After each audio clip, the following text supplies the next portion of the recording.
Seigneur Jésus, Éternel des armées, le Seigneur des seigneurs, tu es le roi des rois. Tu nous as donné Monsieur Ousmane Tanor Dieng. Tu nous as donné ça et tu as récupéré. Que ton nom soit béni. C'est un grand monsieur, un homme de valeur et de principe, un homme d'un courage légendaire qui n'a jamais hésité quand il faut prendre ses positions, un homme qui sait dire quand il faut le dire, un homme qui sait refuser quand il faudra le faire, mais catégorique aussi. Donc c'est un homme, en tout cas, j'ai essayé un jour de faire une analyse, que c'était la synthèse de Léopold Sédar Senghor et de Abdou Diouf, qui caractérisait le comportement de Ousmane Tanor Dieng. Ça m'a beaucoup touché, le décès de Ousmane Tanor Dieng, ça m'a surpris. Le décès de mon père ne m'a pas surpris, mais le décès de Ousmane Tanor Dieng, c'est une grande surprise pour moi. C'est une grosse surprise.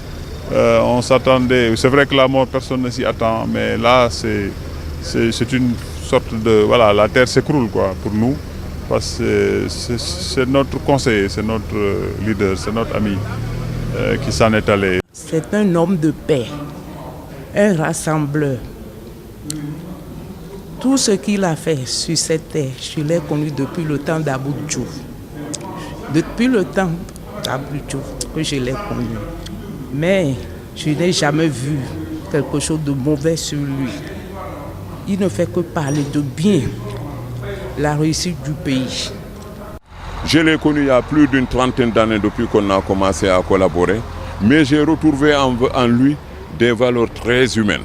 Un homme humble, ouvert et disponible, mais surtout solidaire. Quelqu'un qui acceptait partager ce qu'il avait avec ses semblables, qui réglait de la manière la plus discrète possible, la plus efficace possible. Et je me rappelle un jour, je lui disais, monsieur le premier secrétaire à l'époque, mais est-ce que souvent, compte tenu de ce que vous savez de l'État, vous n'allez pas attaquer certaines choses du PDS? Il me dit, mais moi je ne peux pas grandir dans un certain milieu, me comporter comme un avocat. Au-delà du Parti socialiste, ça laisse un grand vide pour le Sénégal et pour l'international socialiste.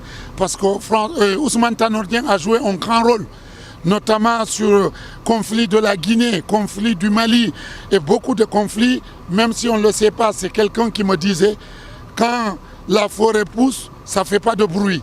Et la diplomatie, c'est ça. Quand on règle les problèmes, ça ne doit pas faire de bruit. Et il a toujours agi comme ça. Peu de Sénégalais entendent Ousmane Tanor Dieng de parler, mais c'était quelqu'un ardemment qui travaillait, qui avait une façon de faire comme Senghor. C'est Senghor qui l'avait éduqué. Senghor travaillait du matin à 23h. Et Tanor, c'est comme ça, c'est un travailleur. Nous allons vraiment l'accueillir et puis aller avec lui à sa dernière demeure dans son village, dans sa commune à laquelle il est très attaché. Et c'est une autre encore preuve qu'il nous donne en partant. Voilà, être attaché à son terroir, croire à ses origines. Nous présentons nos condoléances en tout cas à toute la nation sénégalaise. Prions qu'Allah le Tout-Puissant puisse l'accueillir dans son paradis céleste et qu'il nous donne la force de tolérance, les moyens de pardon pour nous unir à sa mémoire pour relever les défis auxquels notre pays est confronté et que ça passe par l'unité du Parti socialiste. On a perdu, mais c'est Dieu qui l'a voulu ainsi, parce que nous sommes des passagers. Chacun va accomplir sa mission et partir d'un jour à l'autre. Donc, que le bien soit plus que le mal sur cette terre. Il a fait du bien, il a aimé ses siens, il a aimé ses prochains. Que le Seigneur l'accueille dans son paradis, que lui ouvre les portes du paradis.